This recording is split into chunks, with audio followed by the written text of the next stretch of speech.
Oh my gosh, you guys, I'm back at it again. Yes. I'm laughing at myself basically because I'm kind of flummoxed and all over the place. But I have two things that I wanted to share with you guys about cards. I'm actually really working on cards. So I used to have, or I still have, I should say, two booklets.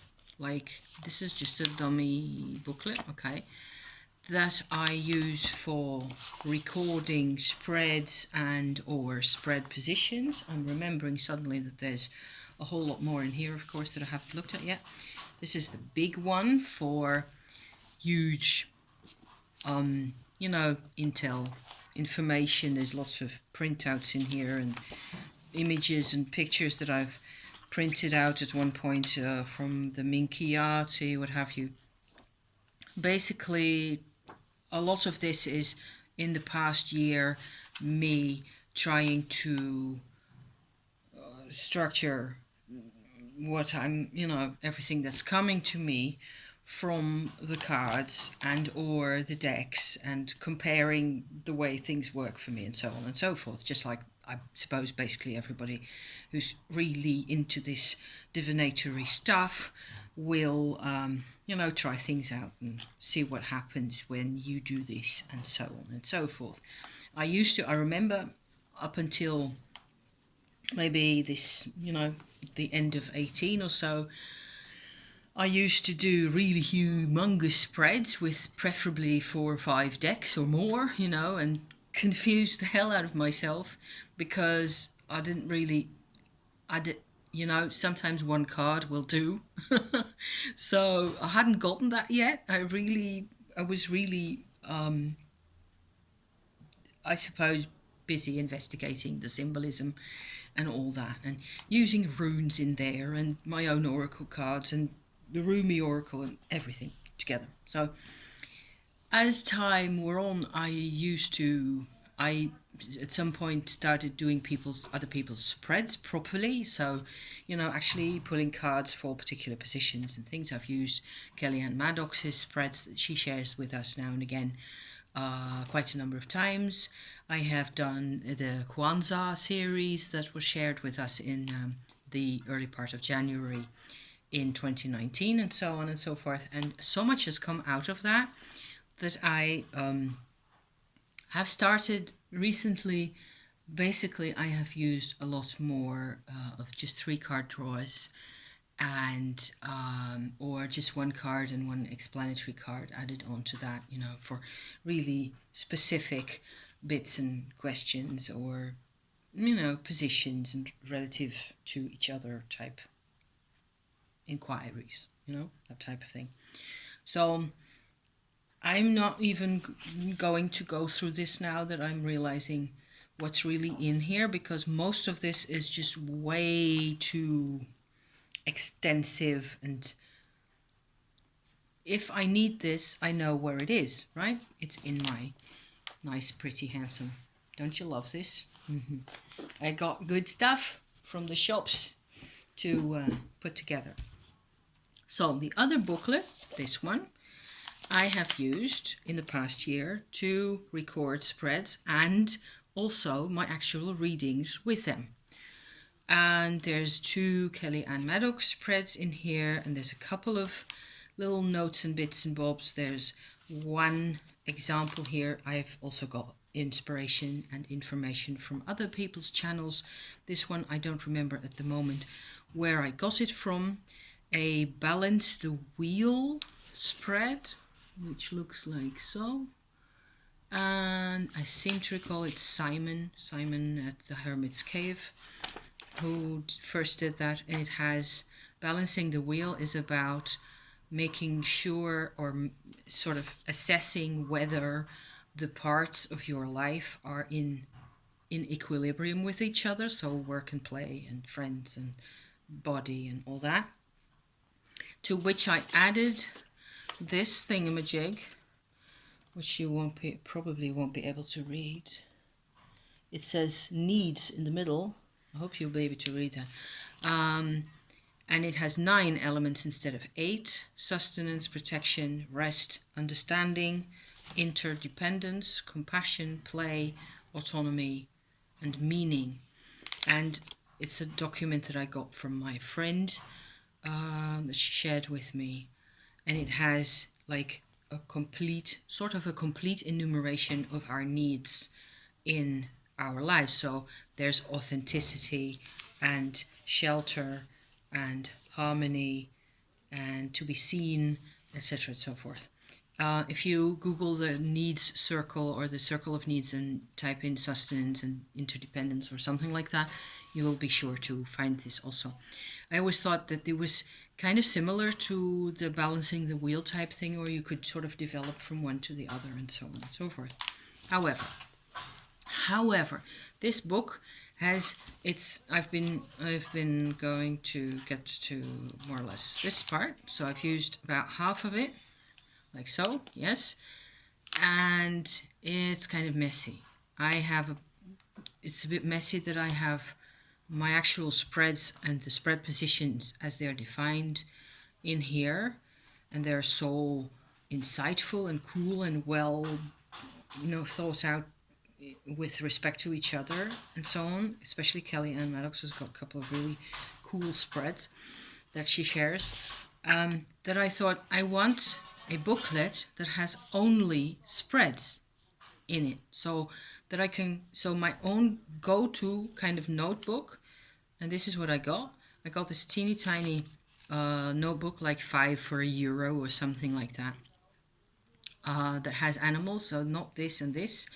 It's just, I had a set of them, 3 dolphins and 2 tigers or something like that. And the other ones I used for other purposes, and this one I had still in my cupboard, in my drawer.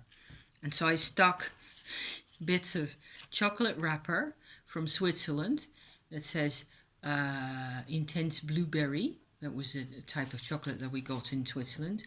And there's the brand, Lindt and Sprüngli, and the excellence and the dragon symbol. Can you see that? It's from there as well. And otherwise, I stuck in a couple of other bits and bobs to make sort of departments. Used my little printouts of my Rose Oracle to make sort of departments.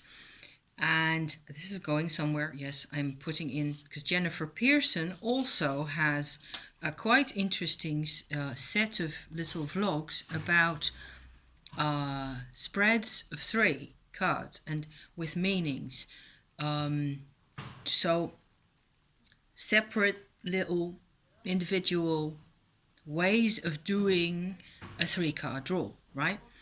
And I was so interested and so into that I wanted to write them down properly. So I'm going to write them into this 1 page each.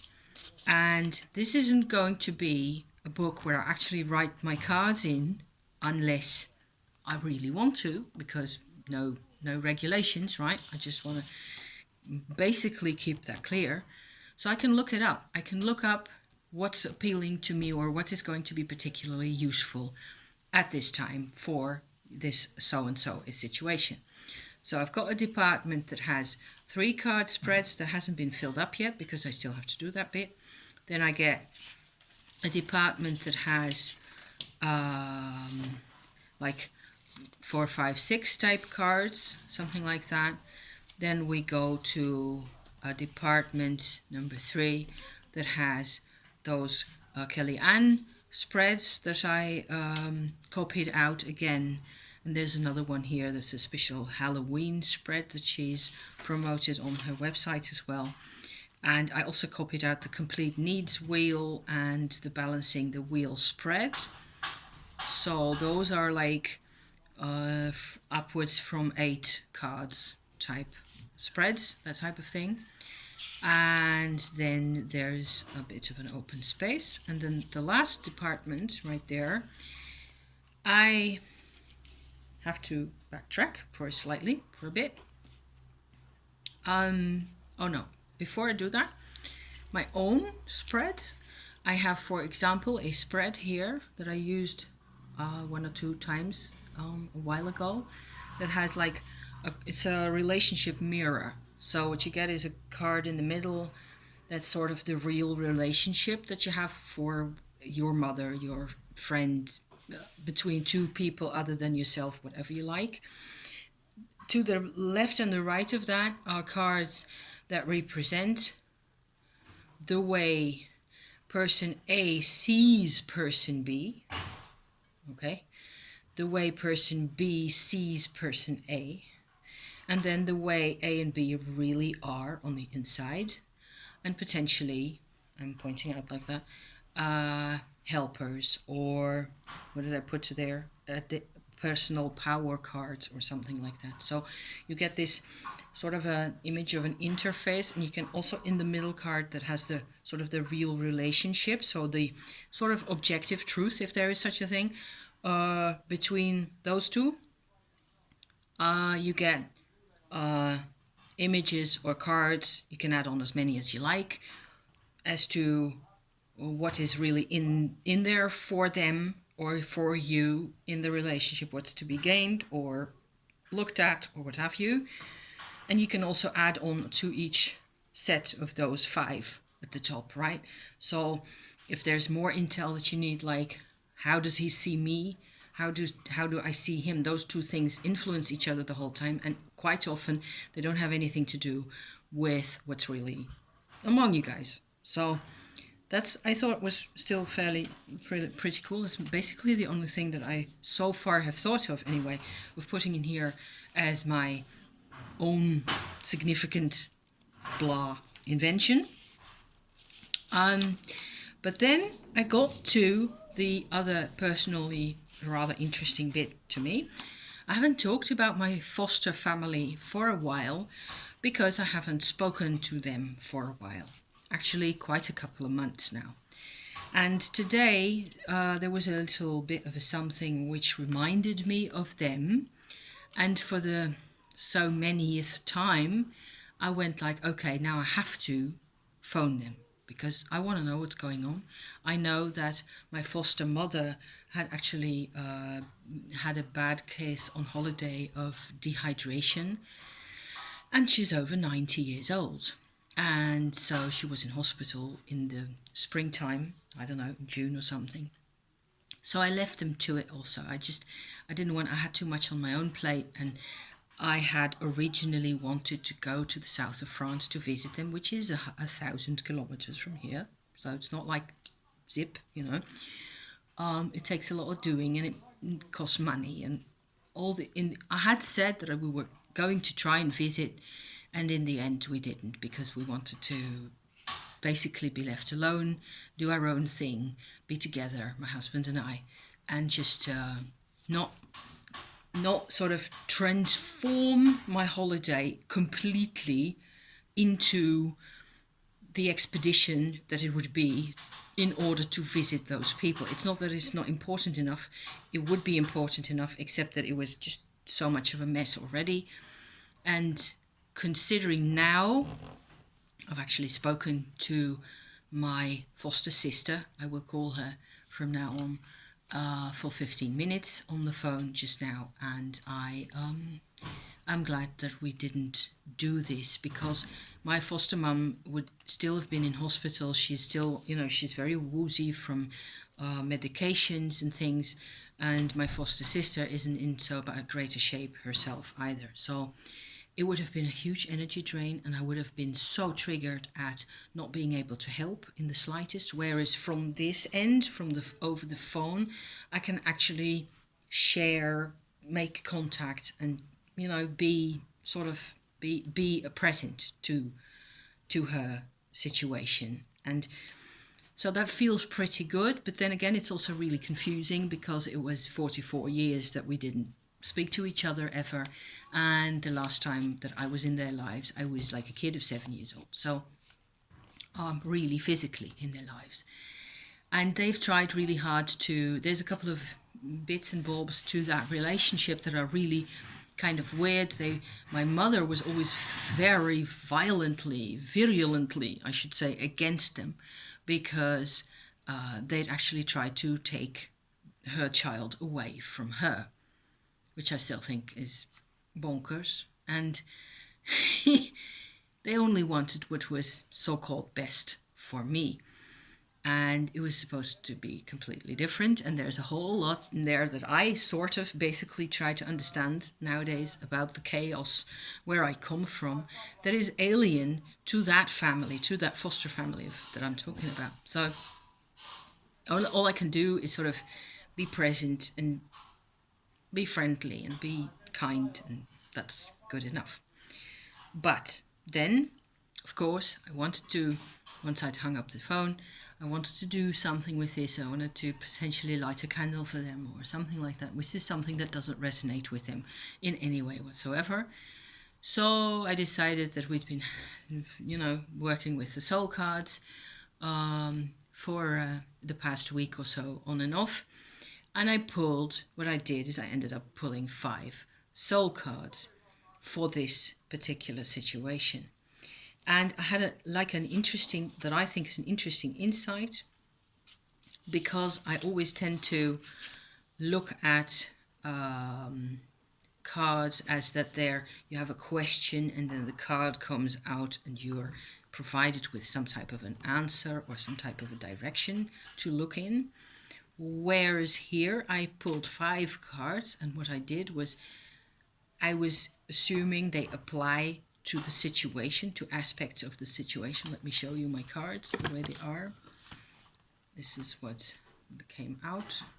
You will all know these, right? They're beautiful. And the vibe from these cards is like the complete opposite of fascinating, of like a tarot deck or anything. So what I did, I sort of held each card and I thought of questions that the card was suggesting to me with respect to the relationship that I have with these people. And this card, this first one that came out, has in it really that sense that I have with my foster sister of 2 really almost equal people meeting up and sort of resonating to their similarities and being surprised at that. And what I did was I wrote down questions for this one. Who did we find? Do we find we are the same? So instead of going for answers straight away, I'm going for questions. That's my point here. Do we find we are the same? Do we find that we have anything in common or not? Which one of these 2 is me? Which one is my foster sister? Or, of course, to her it will look the other way around, because you will tend to identify, I suppose, with this one, possibly. But looking at it from a perspective of looking for questions rather than answers, I found that really satisfying. And this is number 2. I had a bit more of I had an image that came strongly to mind of the Pope's Palace in Avignon, which is quite close to where she is living. Quite close, not really, it's like the other side of the mountain anyway, but still, it's the neighborhood, more or less. And it's a place that I used to visit when I lived back there, and I realized that we have actually I lived there at the same time that they lived there, on the other side of the mountain, and we didn't know of each other. So that's crazy, right? I mean, how weird does it get? And one question that came out here was, where are you? Where are they? Why are we separated? I admit that we are not separated. So that ties in with this also. We are closer than I thought we were. And all this had to do, of course, with pondering the past, pondering the difference in time, the difference in place. Over there, it's 1,000 kilometers, like I said. Culture is completely different. She, my foster sister, has lived there for, an age and a half. She's really close to her mother. She's somehow, I think, possibly closer to her mother than I was to mine. And certainly they understand each other much better than my mom and I, or than I understood my mother anyways, So there's lots of stuff there. Number 3, can I help? Can I heal? And do I need to? I have to read what it says. So, because normally there's always this incentive, huge incentive for me of trying to interfere with the energies or whatever, which I never do, because I feel like she's over 90. She should be allowed to go at some point, even though for my foster sister it will be really hard. And she will have to, go through her own process. Number 4 is this one. Oh yeah, that's what I thought was pretty cool. Because they're so close, I imagined this figure being her mother and this being the daughter of the two, and how this protecting person is also someone shielding you off. So she underneath doesn't get to contact the sky. She doesn't get to see or experience the sky directly. Everything comes to her through her mother. That applies, I think, to them. It also applies hugely, and I mean like yay much thick of a layer, to my mum and myself back in the day. And my mum has been gone for, what was it, 23 or so years. And then final card was this one, which I think is really cute.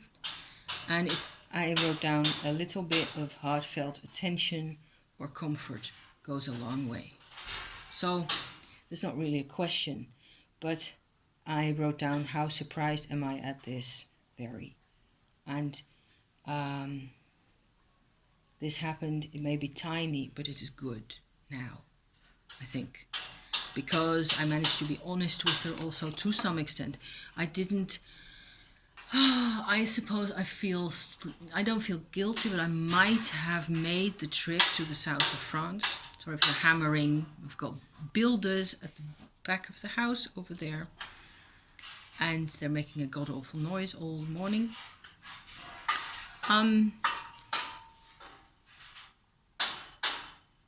I have to look after myself. I suppose it's also really self-care that I wasn't ready to invest the days of driving, the fact that my whole holiday would have been centered around seeing them. And yes, there's a couple of other things in that neighborhood or around there that I would have enjoyed visiting, but I didn't like the idea of being sort of stuck to them and having to be sort of more or less obliged to engage more personally, more directly, more immediately for a longer period of time than I am comfortable with. And that doesn't feel good to me. It feels I have this huge incentive to protect my own freedom and to I don't know, wait for the right time or something like that. So that was that. I hope you I hope I made it sort of come across that these cards invite the asking of questions much more than the seeking of actual answers.